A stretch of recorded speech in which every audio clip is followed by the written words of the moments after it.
Le 11 juillet 1302, dans les marais boueux de Courtrai, la chevalerie française vient de vivre son pire cauchemar. Sur le champ de bataille, jonché de cadavres, les milices flamandes ramassent des centaines d'éperons d'or, arrachés aux pieds des chevaliers massacrés. Robert d'Artois, cousin du roi, gît mort dans la boue avec les 2 maréchaux de France et près de 1000 nobles. Pour Philippe le Bel, c'est plus qu'une défaite militaire. C'est une gifle monumentale qui résonne dans toute l'Europe.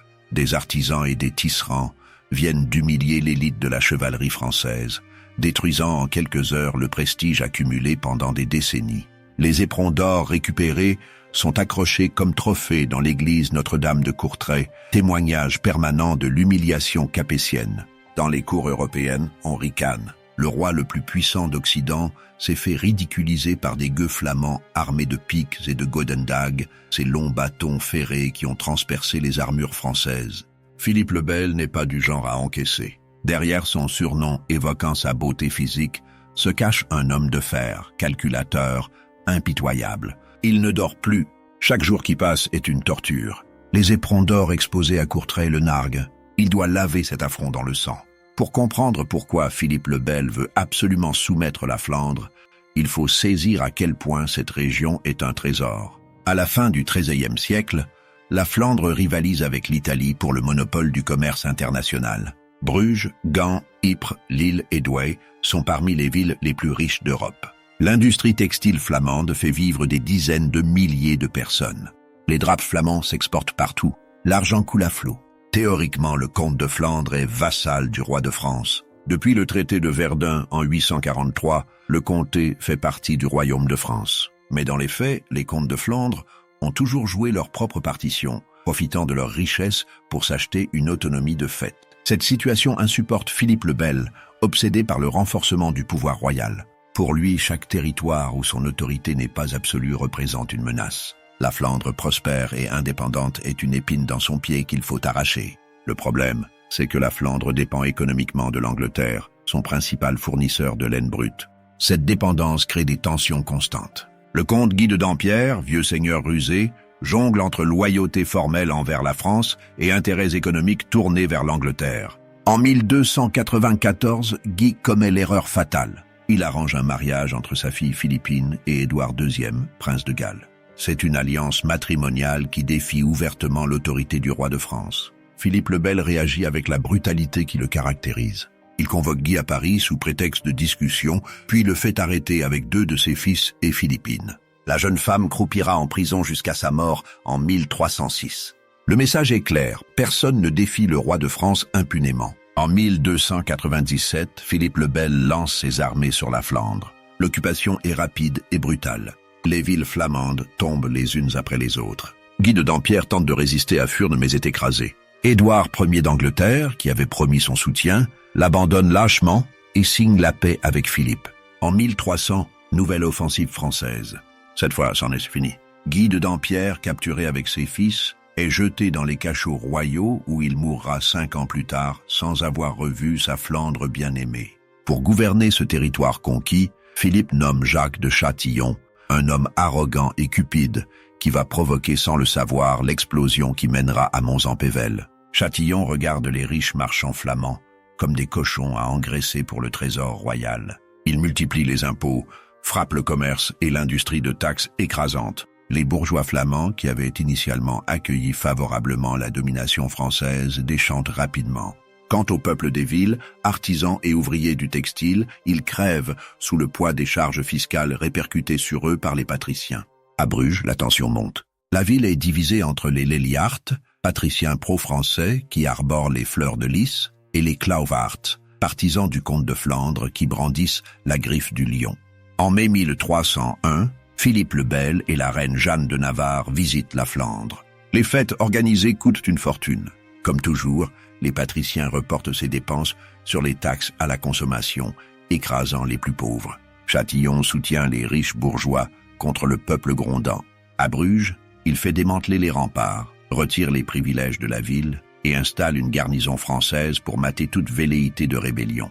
Les fils de Guy de Dampierre, Guillaume de Juliers et Jean de Namur profitent de cette colère populaire pour revenir secrètement en Flandre. Guillaume de Juliers est un personnage fascinant. Petit-fils du comte, archidiacre de Liège, il a abandonné son habit de clerc pour prendre les armes. C'est un meneur d'hommes charismatique qui galvanise les foules.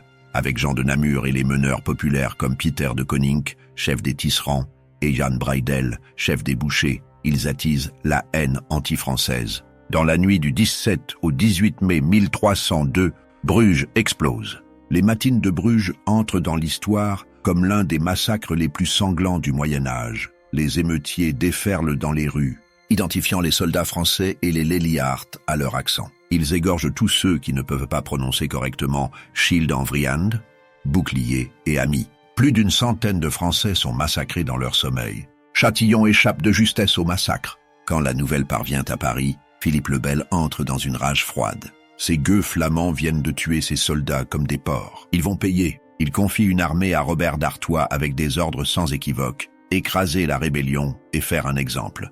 Robert rassemble la fine fleur de la chevalerie française. En juin 1302, cette machine de guerre part vers le nord. Les Flamands ne sont pas des soldats professionnels, ce sont des artisans, des tisserands, des bouchers organisés en milices communales. Mais ils ont deux avantages.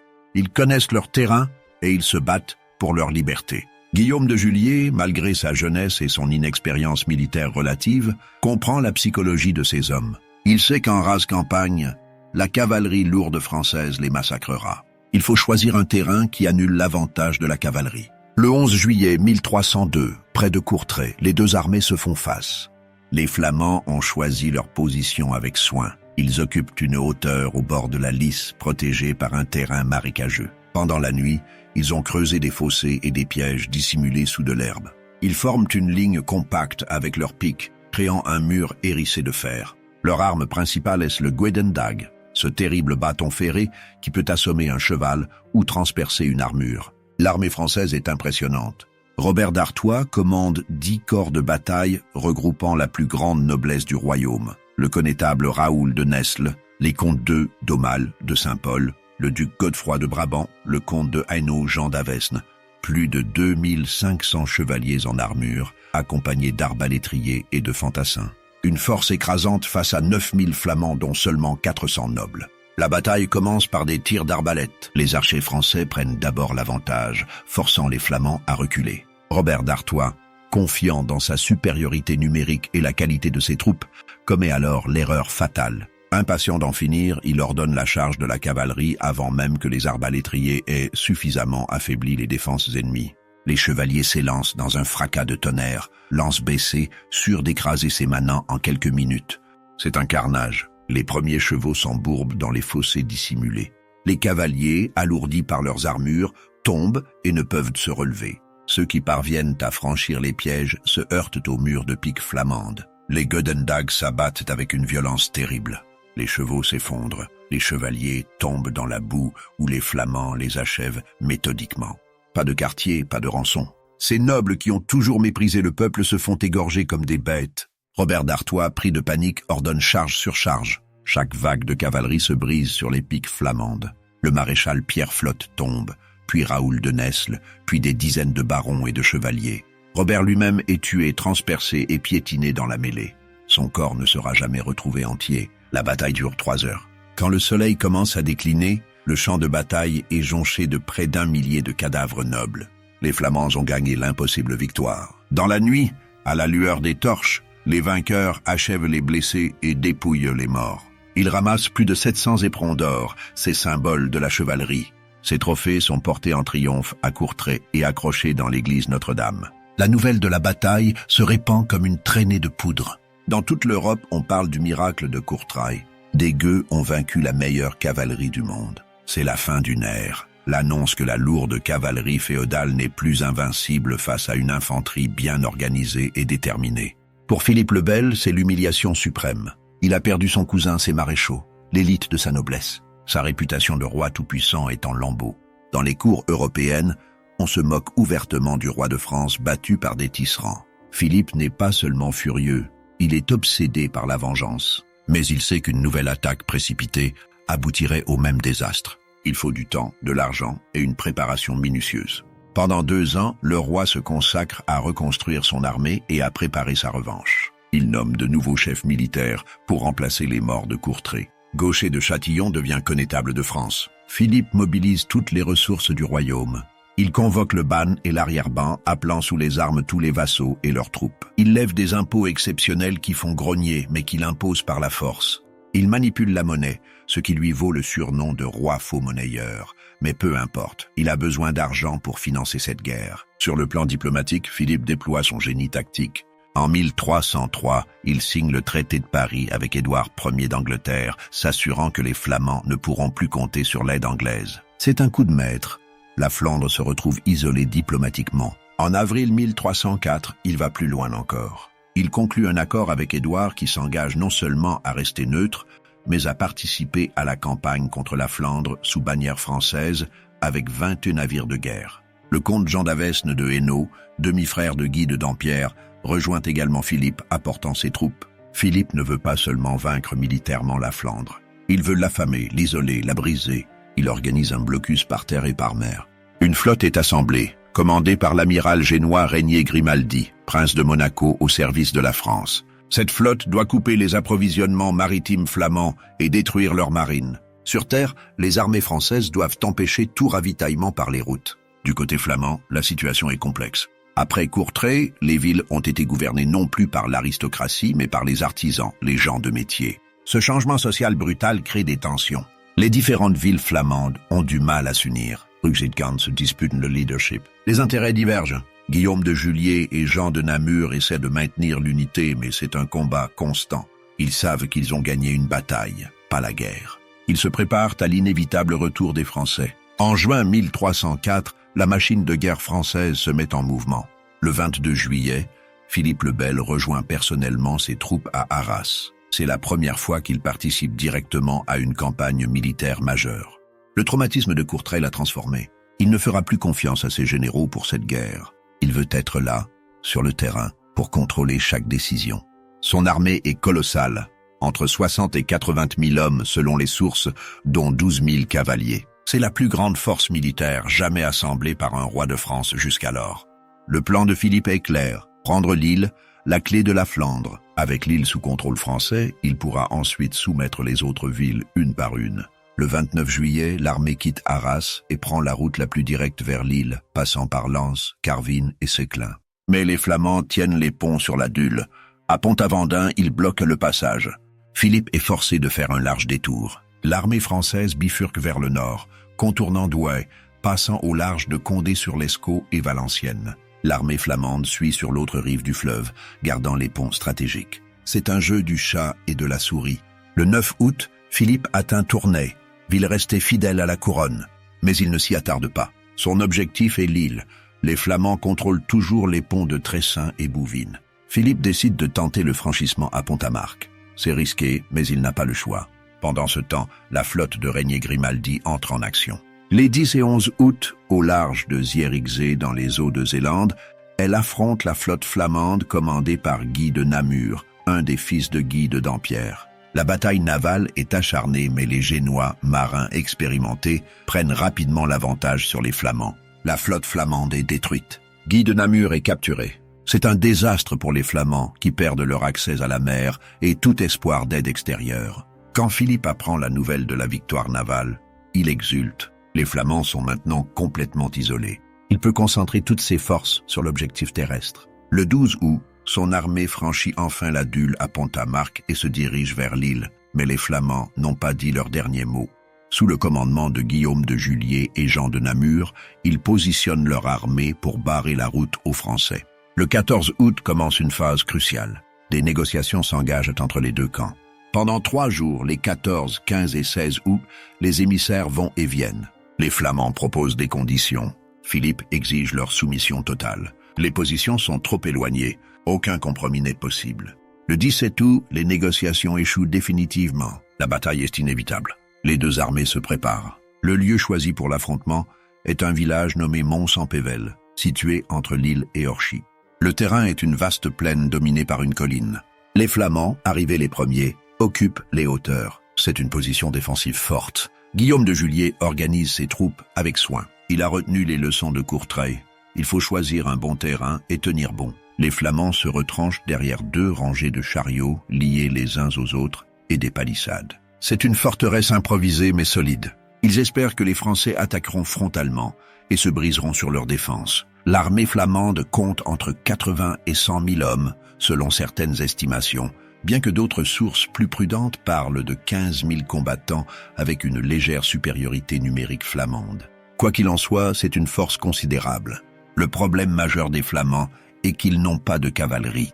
Après Courtrai, par méfiance envers les nobles susceptibles de rallier le roi, les chefs flamands ont interdit tout combat à cheval. Leurs troupes sont exclusivement des fantassins armés de piques, de goedendag et d'arbalètes. Cette décision, compréhensible politiquement, sera militairement catastrophique. Philippe le Bel établit son camp dans la plaine, au prieuré de Faumont. Son armée, entre 60 et 80 000 hommes, est organisée en plusieurs corps. Il dispose de cavalerie lourde, d'arbalétriers, de fantassins et, élément crucial, de machines de guerre, des pierriers, des balistes, des catapultes montées sur affût. Le comte de Boulogne a fait positionner ses engins pendant la nuit, en secret. Ces machines vont changer la donne. Le 18 août 1304 au matin, le soleil se lève sur un paysage de tension extrême.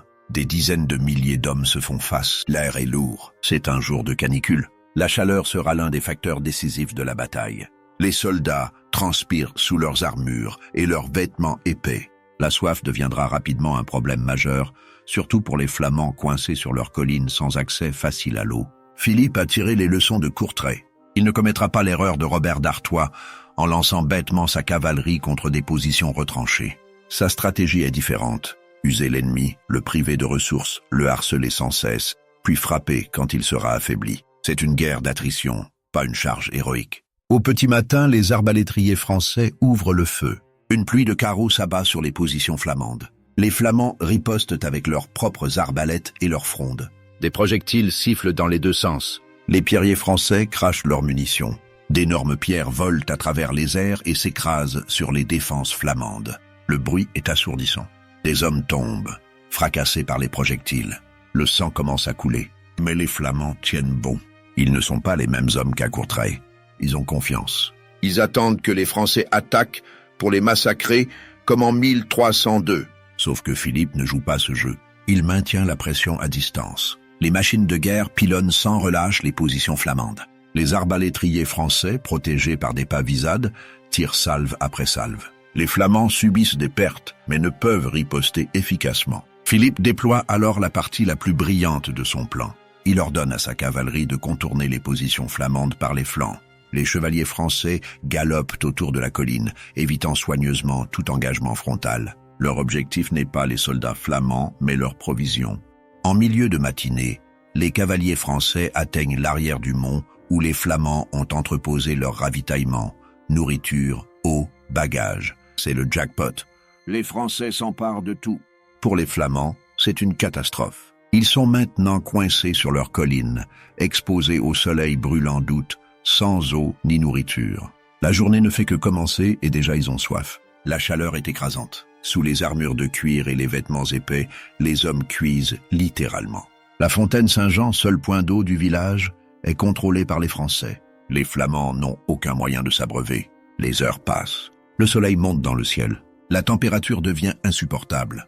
Les Flamands, assoiffés, affamés, pilonnés sans répit par les machines françaises, commencent à faiblir moralement. Guillaume de Juliers essaye de maintenir le moral des troupes, mais c'est difficile. Les hommes voient leurs camarades tomber sous les projectiles français sans pouvoir riposter. Ils ont soif, une soif terrible qui leur brûle la gorge. Les Français, eux, peuvent se ravitailler. Ils ont accès à l'eau, ils alternent les tirs pour maintenir la pression constante.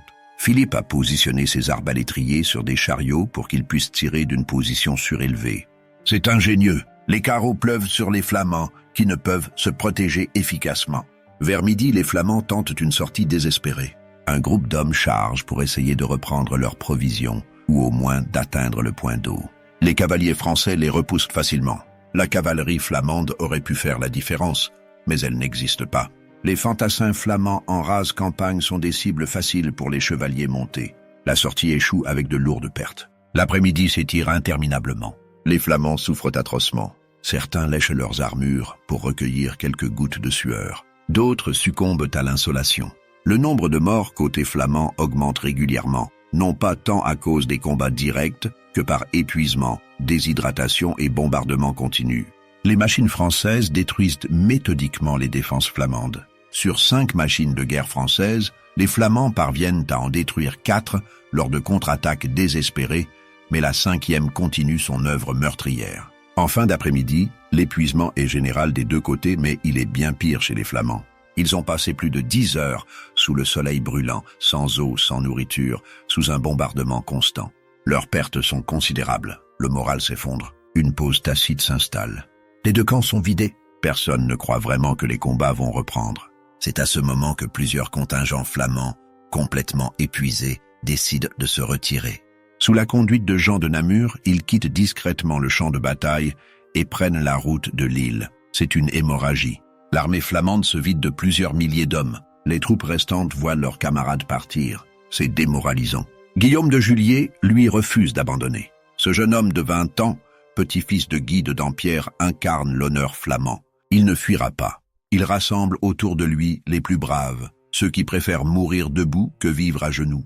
Avec quelques centaines d'hommes, il décide de tenter une dernière charge. L'objectif n'est plus de gagner la bataille, c'est de mourir dignement en emportant le maximum de Français avec eux. Guillaume lance sa charge désespérée. Ses hommes se précipitent sur les lignes françaises avec une fureur suicidaire. Ils réussissent à bousculer momentanément l'armée royale. C'est un assaut d'une violence inouïe. Les Flamands se battent comme des fauves acculés. Ils percent les premières lignes françaises. Pour un instant, l'impossible semble possible.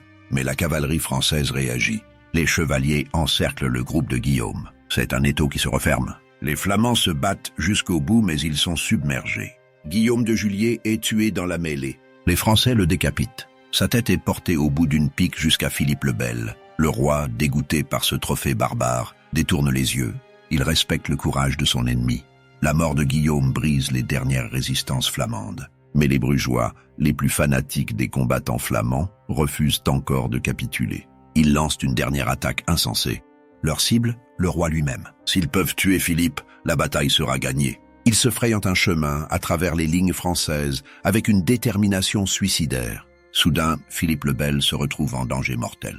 Les Brugeois ont percé ses défenses. Le roi n'est entouré que d'une 50aine de ses hommes. Les Flamands sont là, à quelques mètres, armés de leur terrible Guedendag. C'est le moment immortalisé dans le tableau de Versailles. Philippe le Bel combattant comme un forcené pour sauver sa vie. Le roi de France n'est pas un guerrier expérimenté. C'est un politique, un administrateur, un manipulateur.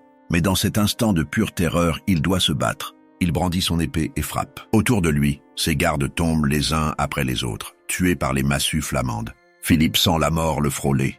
Un coup de Guedendag passe à quelques centimètres de sa tête. S'il tombe, tout est perdu. La France sera décapitée. Mais la cavalerie française arrive juste à temps. Les chevaliers chargent les Brugeois par le flanc, les repoussant et sauvant le roi. C'est la deuxième fois que la cavalerie sauve la mise ce jour-là. Les Brugeois, épuisés, inférieurs en nombre, sont repoussés. Ils se regroupent sur le mont, où les derniers Flamands encore présents s'organisent pour un repli général vers Lille. Philippe le Bel, tremblant d'adrénaline, regarde les Flamands se retirer. Il pourrait ordonner une poursuite, les massacrer tous pendant leur retraite. Mais il est sage. Ses troupes sont épuisées. Une poursuite désorganisée pourrait tourner au désastre. Il ordonne à ses hommes de ne pas poursuivre. Les Flamands quittent le champ de bataille. Philippe reste maître du terrain. Techniquement, il a gagné. Mais c'est une victoire en demi-teinte. Le champ de bataille est jonché de milliers de cadavres des deux côtés. Les pertes françaises sont lourdes, plus de 300 chevaliers tués, sans compter les fantassins. Les Flamands ont perdu entre 5 et 7 000 hommes, selon les sources les plus fiables. Certains parlent même de 11 000 morts. C'est un bain de sang. La nuit tombe sur Mont-Saint-Pével. Les cris des blessés empalissent l'obscurité. Les deux camps sont sonnés. Philippe sait qu'il n'a pas écrasé les Flamands. Ils ont battu en retraite, mais leur armée existe encore. Ils tiennent toujours Lille. La guerre n'est pas finie. Mais la mort de Guillaume de Juliers est un coup terrible pour les Flamands. Avec Guy de Namur capturé à Zierikzee, ils ont perdu leurs 2 meilleurs chefs militaires. Jean de Namur prend le commandement, mais il sait que la situation est désespérée. L'armée flamande a subi des pertes terribles. Le moral est brisé. Les ressources s'épuisent. L'isolement diplomatique est total. Philippe le Bel ne se repose pas sur ses lauriers. Il sait que seule la prise de Lille donnera un sens à cette bataille coûteuse. Le 20 août, 2 jours après la bataille, Il prend la route de la grande cité en passant par Séclin. Au passage, il fait piller Séclin pour la punir de sa fidélité au comte de Flandre. C'est un message, la trahison envers le roi se paie cher. Le siège de Lille commence. La ville est bien fortifiée, mais elle est isolée et démoralisée. Les nouvelles de la défaite de Mons-en-Pévèle et de la mort de Guillaume de Juliers ont brisé les espoirs. À l'intérieur des murs, les défenseurs savent qu'aucune armée de secours ne viendra. La flotte flamande est détruite. L'armée de terre est décimée. Ils sont seuls. Philippe installe un blocus méthodique. Il affame la ville. Les jours passent. Les réserves diminuent. La population commence à souffrir de la faim. Les bourgeois de Lille, toujours pragmatiques, calculent leurs chances. Résister signifie la destruction totale de la ville quand elle tombera, et elle tombera inévitablement. Se rendre maintenant permettra peut-être de négocier de meilleures conditions. Un mois après la bataille, en septembre 1304, Lille capitule. Les portes s'ouvrent. Philippe le Bel entre dans la ville conquise. C'est un moment de triomphe. La clé de la Flandre est maintenant entre ses mains. Avec Lille tombée, les autres villes flamandes comprennent que continuer la résistance est futile. Une à une, elles se soumettent. Les négociations de paix commencent. Les Flamands sont en position de faiblesse totale. Philippe peut dicter ses conditions. Le 23 juin 1305, le traité d'Athis-sur-Orge est signé. C'est un traité écrasant pour la Flandre. Elle doit payer d'énormes amendes au royaume de France, des sommes qui vont saigner son économie pendant des années. Elle perd la Flandre wallonne, un territoire stratégique. Les châtellenies de Lille, Douai et Orchy passent sous tutelle royale directe. Le comté de Flandre conserve théoriquement son existence et une certaine autonomie, mais c'est une autonomie surveillée. Robert de Béthune, qui succède à son père Guy de Dampierre, mort en captivité en 1305, devient comte, mais il est vassal étroitement contrôlé. Le traité sera renégocié plusieurs fois dans les années suivantes, toujours aux conditions imposées par la France. En 1369, ces territoires passeront sous domination bourguignonne, mais resteront sous suzeraineté française jusqu'au règne de François Ier. Philippe le Bel attribue sa victoire à l'intervention divine, spécifiquement à la protection de la Vierge Marie. Ce n'est pas qu'une question de piété personnelle. C'est aussi politique. En présentant sa victoire comme un miracle, il légitime son pouvoir et efface l'humiliation de Courtrai. Dieu lui-même a choisi le camp français. Pour remercier la Vierge, Philippe fait ériger dans la cathédrale Notre-Dame de Paris une statue équestre en bois le représentant. Cette statue est placée dans la nef, accolée au premier pilier oriental côté sud, face à l'autel de Marie. C'est un ex-voto spectaculaire qui rappellera à tous les fidèles la victoire royale. Chaque fois que quelqu'un entrera dans Notre-Dame, il verra le roi à cheval, protégé par la Vierge. Mais la commémoration la plus émouvante de cette bataille ne vient pas des Français. Elle vient des Brugeois. Pendant la bataille de Mons-en-Pévèle, les femmes de Bruges ont fait un vœu désespéré. Elles ont promis que si leur fils et mari revenaient vivants du champ de bataille, elles feraient brûler chaque année un cierge à Notre-Dame de la Poterie. Beaucoup sont revenus, brisés mais vivants. Les femmes ont tenu leur promesse.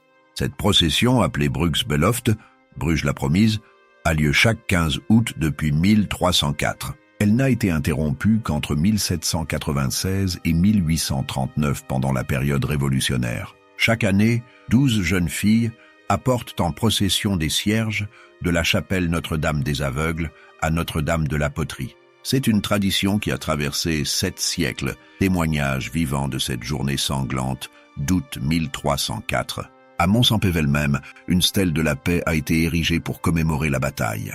En 2004, pour le 700e anniversaire, la plaine où s'est déroulé le combat a été aménagée. Un bouclier et une épée plantés en terre côtoient la fleur de lys française unie au lion flamand, symbole de réconciliation entre deux peuples qui se sont entretués avec tant de férocité. La bataille de Mons-en-Pévèle n'est pas la victoire écrasante que Philippe espérait pour effacer Courtrai. Elle n'a pas anéanti l'armée flamande.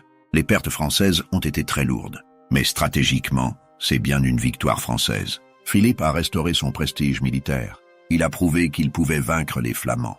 La prise de Lille qui a suivi a consolidé cette victoire. Sur le plan militaire, la bataille confirme plusieurs évolutions importantes. D'abord, elle montre que la cavalerie lourde reste une arme redoutable quand elle est bien utilisée. Contrairement à Courtrai, où la cavalerie a été stupidement lancée dans un piège, à Mons-en-Pévèle, elle a joué son rôle de manière décisive.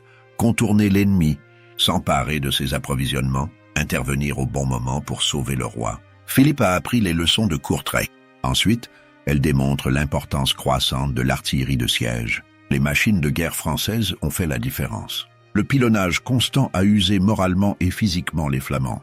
C'est un aperçu de l'avenir. La guerre médiévale évolue vers plus de technologie et moins de charges héroïques. Enfin, elle illustre l'importance de la logistique. Ce qui a tué les Flamands, ce n'est pas tant les armes françaises que la soif et la faim. En s'emparant des provisions flamandes, Philippe a gagné la bataille avant même le combat décisif. Une armée sans eau ni nourriture ne peut pas se battre efficacement, aussi brave soit-elle. Sur le plan politique, Mons-en-Pévèle marque un tournant dans la guerre de Flandre. La période d'indépendance de fait dont la Flandre jouissait après Courtrai se termine. La région retourne sous contrôle français, même si ce contrôle reste contesté. Le traité d'Athis impose des conditions dures, mais il reconnaît l'existence du comté de Flandre. Ce n'est pas une annexion pure et simple. Pour Philippe le Bel personnellement, c'est un soulagement énorme. Depuis 2 ans, l'humiliation de Courtrai le hante. Il peut maintenant relever la tête dans les cours européennes. Son prestige est restauré. Sa position en France est consolidée. Il a prouvé qu'il est un roi capable de mater les révoltes. Mais la victoire a coûté cher. Les pertes en nobles et en chevaliers sont considérables. Le trésor royal est vidé. Philippe a dû lever des impôts massifs qui ont créé du mécontentement. Sa manipulation de la monnaie lui a valu des critiques acerbes. Il a affaibli financièrement le royaume pour cette guerre. Les conséquences de ces ponctions fiscales et monétaires se feront sentir pendant des années. La bataille de Mons-en-Pévèle n'a pas résolu définitivement le problème flamand. Elle n'est qu'un épisode, certes important, dans la longue et complexe relation entre la France et la Flandre. Les tensions économiques entre la Flandre dépendante de la laine anglaise et la France, qui veut contrôler politiquement la région, persistent. Les aspirations à l'autonomie des villes flamandes ne sont pas mortes. Dans les décennies qui suivent, d'autres révoltes éclatent. La Flandre reste une région difficile à gouverner pour les rois de France. Quand la guerre de 100 ans commence en 1337, la Flandre redevient un enjeu stratégique majeur. Elle renoue ses liens économiques avec l'Angleterre. Les Flamands voient dans le conflit franco-anglais une opportunité de regagner de l'autonomie en jouant les 2 camps l'un contre l'autre. Le courage désespéré des milices flamandes à Mons-en-Pévèle, leur capacité à tenir tête pendant des heures à la plus puissante armée d'Europe dans des conditions atroces, leur volonté de continuer à se battre même quand tout espoir était perdu, tout cela nourrit un sentiment d'identité flamande. La mémoire de Courtrai et de Mons-en-Pévèle forgera une conscience collective qui survivra à travers les siècles. Pour Philippe le Bel, Mons-en-Pévèle est l'une des dernières grandes réalisations de son règne. Il mourra 10 ans plus tard, en 1314, laissant un royaume puissant mais financièrement épuisé. Son règne aura été marqué par sa lutte pour renforcer le pouvoir royal, son conflit avec le pape Boniface VIII, son expulsion des Juifs et des Templiers, ses manipulations financières. Mais la guerre de Flandre reste l'un des épisodes les plus dramatiques de son règne. La bataille elle-même, moins célèbre que Courtrai, mérite pourtant d'être mieux connue. C'est l'une des plus grandes batailles médiévales par le nombre de combattants impliqués. Entre 150 et 180 000 hommes selon certaines sources, même si les estimations plus prudentes parlent de 15 000 combattants effectifs. Quelle que soit la vérité, c'est un affrontement massif. C'est aussi une bataille d'une rare intensité. Elle dure toute une journée sous une chaleur écrasante. Les combattants des 2 camps font preuve d'un courage et d'une endurance extraordinaires. Les Flamands tiennent leur position pendant des heures dans des conditions inhumaines. Les Français maintiennent la pression sans relâche. Quand vient le moment des charges finales, la violence atteint des sommets. Le roi de France lui-même doit se battre pour sa vie. Il ne faut pas oublier que derrière les grandes stratégies et les mouvements d'armée, il y a des hommes. Des dizaines de milliers d'hommes qui vont mourir sur ce champ de bataille pour des causes qu'ils comprennent à peine. Les chevaliers français qui tombent sous les coups flamands étaient des fils, des pères, des frères. Les artisans flamands, massacrés par la cavalerie française, laissent derrière eux des familles brisées. Guillaume de Juliers mérite une attention particulière. Ce jeune homme de 20 ans, petit-fils d'un comte prisonnier qui abandonne sa carrière ecclésiastique pour prendre les armes et défendre son peuple, incarne l'héroïsme tragique.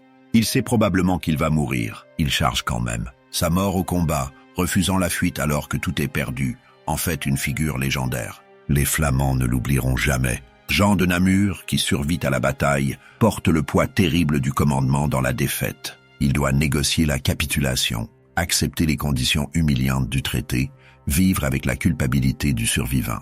Son père Guy de Dampierre meurt en prison sans avoir revu sa Flandre. Son frère Guy est prisonnier des Français. Son neveu Guillaume est mort à Mons-en-Pévèle.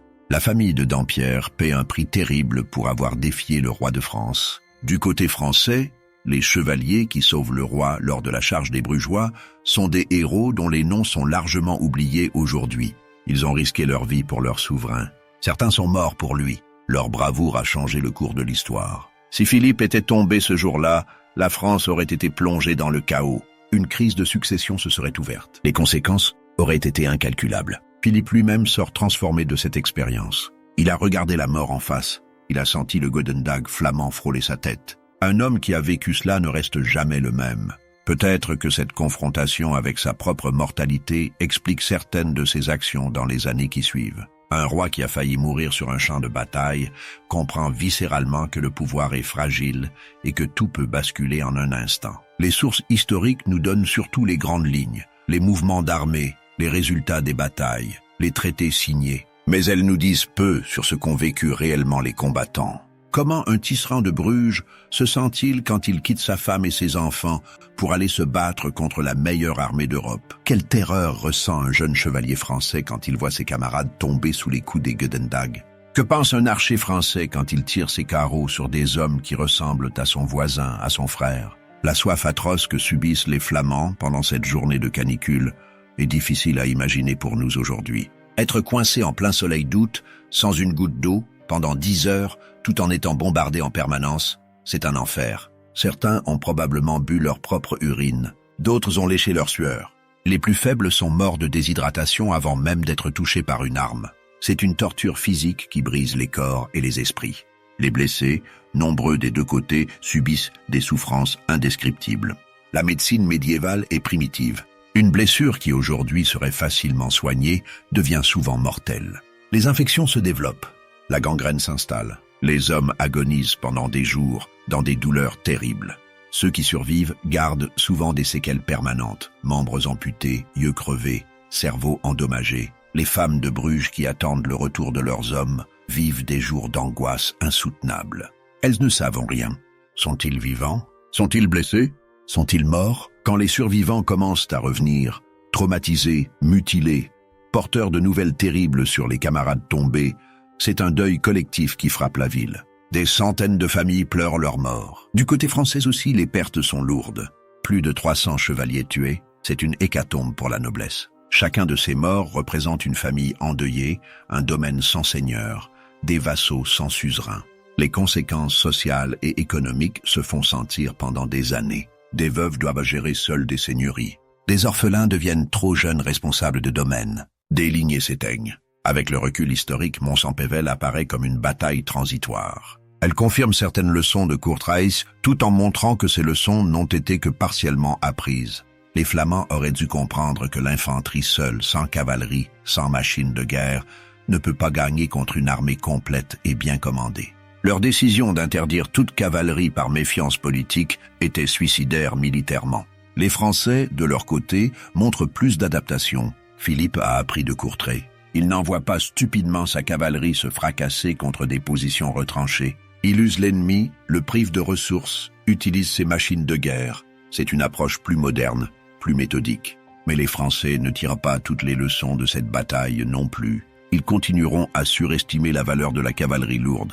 Quelques décennies plus tard, à Crécy en 1346 et à Azincourt en 1415, les chevaliers français se feront massacrer par les archers anglais parce qu'ils chargeront bêtement dans des positions fortifiées. La véritable leçon de Mons-en-Pévèle, c'est que la guerre médiévale évolue.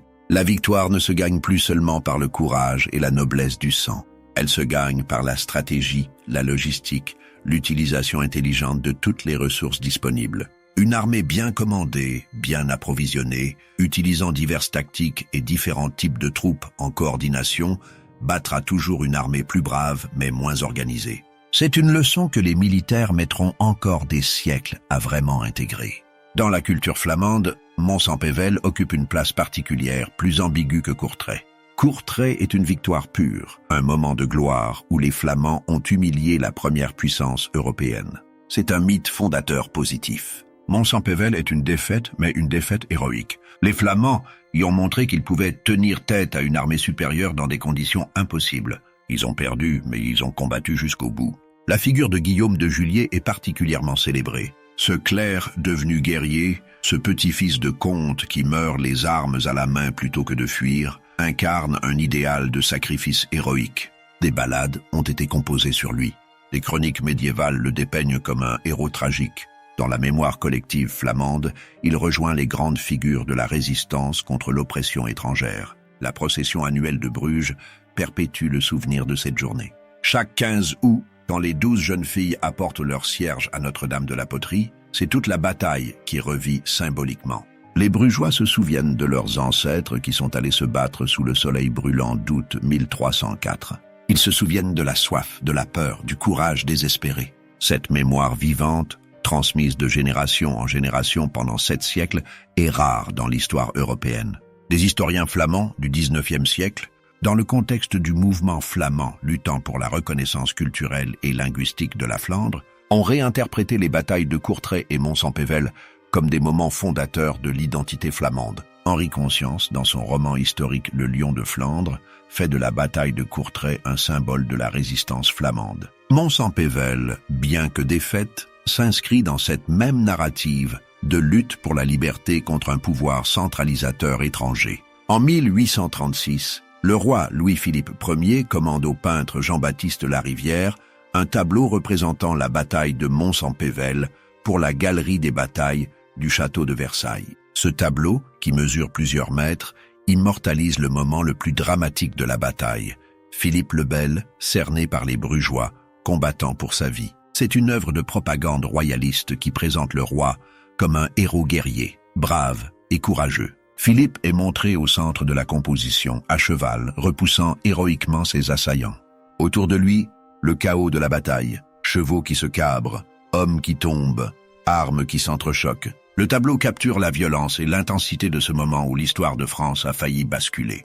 Mais comme toute œuvre de propagande, il simplifie la réalité. Il ne montre pas les heures de pilonnage qui ont précédé. Il ne montre pas la soif des Flamands. Il ne montre pas la stratégie calculatrice de Philippe. Il se concentre sur l'instant héroïque parce que c'est ce qui sert le récit national français. Un roi courageux qui se bat personnellement pour son royaume. Le tableau a néanmoins un mérite. Il rappelle que cette bataille a vraiment eu lieu, que des dizaines de milliers d'hommes se sont affrontés dans cette plaine de Pévèle, que l'histoire aurait pu prendre un tour complètement différent si les Brugeois avaient réussi à tuer Philippe ce jour-là.